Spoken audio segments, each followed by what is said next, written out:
Hey guys, welcome back to Crafty Hands. I hope you all are doing well. Today we will make this cute DIY Santa pen stand for your kids' desk.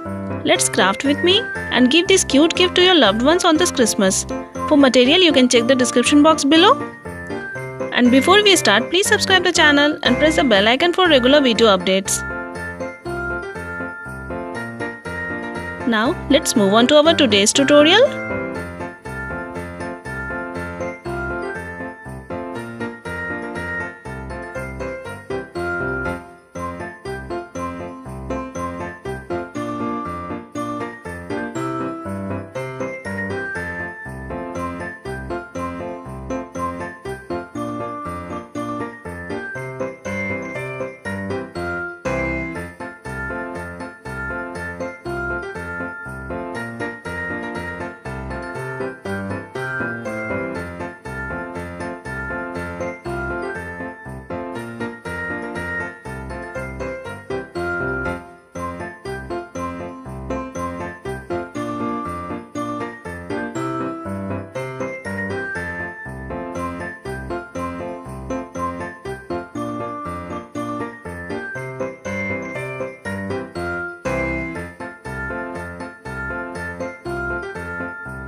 Wishing you all a Merry Christmas, and for this DIY, please hit the like button and let me know your feedback in the comment section below.